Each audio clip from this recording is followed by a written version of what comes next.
మీరు చూస్తున్నారు వైబిఎన్ న్యూస్. మా ఛానల్ మీకు నచ్చితే లైక్ చేయండి, షేర్ చేయండి, సబ్స్క్రైబ్ అవ్వడం మాత్రం మర్చిపోవద్దు. గ్రామ సమస్యలపై నివేదికలు ఇవ్వండి. గ్రామాలలో సమస్యలపై టీడీపీకి చెందిన నేతలంతా నివేదికలు ఇవ్వాలని తెలుగు మహిళా రాష్ట్ర అధ్యక్షురాలు వంగలపూడి అనిత సూచించారు. సారిపల్లిపాలెం వద్ద తన నివాసంలో గురువారం ఆమె నియోజకవర్గానికి చెందిన నాయకులతో సమావేశమయ్యారు. దీనికి సంబంధించిన వీడియో.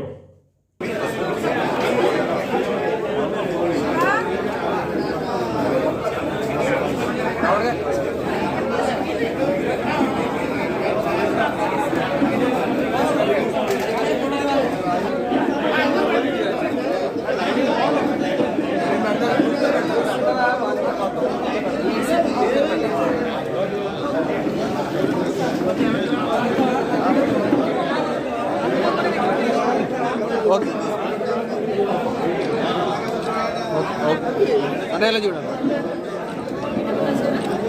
ఓకే మేడం, ఓకే గ్రూప్లో పెడతానండి. ఎవడు కొద్దిగా ఓకే మేడం. 9948 వచ్చింది మేడం.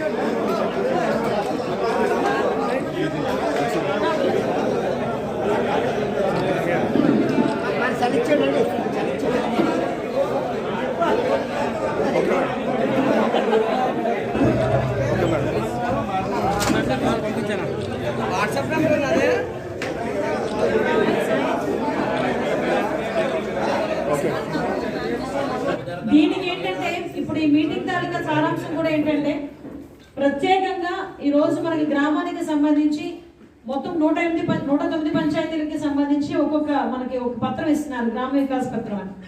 అదేంటంటే ఓన్లీ ప్రెసిడెంట్లు ఒక్కలే కాదు, ప్రెసిడెంట్లుగా నెగ్గిన వాళ్ళు రాయాలి. ప్రెసిడెంట్లుగా పోటీ చేసిన వాళ్ళు మీ గ్రామంలో కూర్చొని మీ గ్రామానికి ఏం కావాలి అన్న లిస్ట్ ఎంత మనకి ఎంత డబ్బులు అవుతాయి, అదే చెప్తాను. మాసీలైనా పర్లేదు, అందరూ కలిసే కూర్చోవాలి. ఒక గ్రామం గురించి మాట్లాడుకునేటప్పుడు మాసీలు ప్రెసిడెంట్లు అందరూ కలిసి కూర్చుంటేనే దాని మీద ఒక అవగాహన వచ్చింది. కాబట్టి నేనేమంటానంటే పంచాయతీలకి సంబంధించి ఇవన్నీ కూడా తీసుకుని 3వ తారీఖున నాకు తెలిసి పెద్ద ఆయనతో మనందరికీ కూడా మీటింగ్ ఉంటుంది. అంటే పంచాయతీ ప్రెసిడెంట్లు, మాజీ సర్పంచులు, ఎక్స్ జెడ్పీటీసీలు, ఎక్స్ ఎంపీటీసీలు, జెడ్పీటీసీలు, ఎంపీటీసీలు అందరితో కూడా మీ అందరికీ కూడా యాజ్ పర్ ప్రోటోకాల్ లిస్ట్ కూడా వస్తుంది. ఆ లిస్టుతోని 3వ తారీఖున మనకి విజయవాడలోని మీటింగ్ ఒకటి ఉంటుంది. అది ఎందుకంటే మనందరికీ కూడా 3వ తారీఖున అక్కడ మీటింగ్ ఉంటుంది. ఆ మీటింగ్ తాలూకా మీటింగ్కి వెళ్లే ముందే ఇదంతా కూడా ఒక కంక్లూజన్కి రావాలి. మన ఒక గ్రామంలోని ఏ సమస్యలతో ఎక్కువ మంది బాధపడుతున్నారు, ఆ సమస్యల్ని ఏ రకంగా మన మేనిఫెస్టోలో పెట్టాలా, లేకపోతే మన లోకల్ మేనిఫెస్టోలో తీసుకోవాలా. ఇందాకే మన పెద్దలు చెప్పినట్టుగా మనకి వాటర్ ప్రాజెక్ట్ అవుతుంది, ఇమీడియట్ గా మనం చేసుకోవాల్సింది. అలాగే కోటరట్ల మనలో కొన్ని బ్రిడ్జిలు ఉన్నాయి, జల్లూరు బ్రిడ్జి కానీ పందూరు బ్రిడ్జి కానీ ఉంది.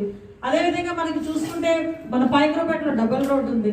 ఇలాంటివి కొన్ని ఎప్పటి నుంచో మేజర్ ప్రాబ్లమ్స్ అనేవి ఇప్పుడు మనకి ప్యాట్సన్పురం ఆ రోడ్డు ఉంది, రామగిరికి సంబంధించిన ఒక రోడ్ పెండింగ్ లో ఉంది. అంటే ఇలాంటివి కొన్ని మనకి మేజర్ గా మనం ఇమీడియట్ గా వచ్చిన వెంటనే చేసుకోవడానికి ఒక లోకల్ మేనిఫెస్టోని కూడా ఏర్పాటు చేసుకోవాల్సిన బాధ్యత ఉంది. ఈ గ్రామంలోని ఏ సమస్యలతో ఉన్నారు, మీకు ఏ గ్రామంలో ఏం కావాలి అన్నది కూలంకషంగా 109 పంచాయతీలకు సంబంధించిన ఇన్ఫర్మేషన్ కనుక మాకు ఇస్తే మేము కూడా ఇక్కడ స్టోర్ చేసుకుంటాము, మేము కూడా దాన్ని కంక్లూడ్ చేసుకుంటాము. దాని మీద రాబోయే కాలంలో మన అడ్మినిస్ట్రేషన్ కూడా కొంచెం మనకి ఈజీ అవుతుంది అన్న విషయాన్ని కూడా మీ అందరికీ కూడా తెలియజేసుకుంటున్నానండి. ముఖ్యంగా మీరందరూ కూడా ఇందాక చెప్పినట్టుగా ఇప్పుడు చాలా ప్రోగ్రామ్స్ ఉన్నాయి. ఒకటి ఏంటంటే, ఇంకొకటి మేజర్ ప్రాబ్లం ఏంటంటే మీ అందరికీ కూడా బిల్స్ పెండింగ్ ఉన్నాయి.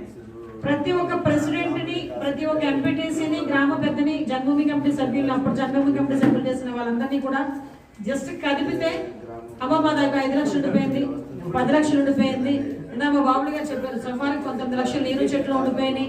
అంటే దగ్గర 20 లక్షల లోపు అయితే ఎవరికి కూడా తక్కువగా లేదు. అందరికీ కూడా 20 లక్షల లోపు లేదంటే 30 లక్షలు ఉన్నాయి. వీళ్ళందరికీ కూడా చంద్రబాబు నాయుడు గారు మీ అందరికీ తెలుసు, మీ అందరికీ కూడా చంద్రబాబు నాయుడు గారు క్లియర్ గా చెప్పారు. వాళ్ళందరికీ కూడా గవర్నమెంట్ వచ్చిన వెంటనే వడ్డీతో సహా ఆ బిల్లుని చెల్లిస్తామని మాత్రం చాలా క్లియర్ గా చెప్పారు. ఇవన్నీ జరగాలి అంటే మన గవర్నమెంట్ రావాలి, అది మాత్రం గుర్తుపెట్టుకోండి.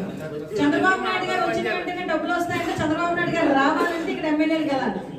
ఇక్కడ ఎమ్మెల్యేలు గెలాలంటే గ్రామ స్థాయిలో పంచాయతీ ప్రెసిడెంట్ గా పోటీ చేసిన వాళ్ళు, గెలిచిన వాళ్ళు కూడా మీ పంచాయతీ ప్రెసిడెంట్లుగా నెగ్గడానికి మీరు ఎంత ఎఫోర్ట్ పెట్టారో అంతే ఎఫోర్ట్ ఎమ్మెల్యేలుగా గెలవడానికి ఎమ్మెల్యేలు కూడా మీద కూడా పెట్టాల్సిన అవసరం ఉంది. అది ఒక ఎత్తు.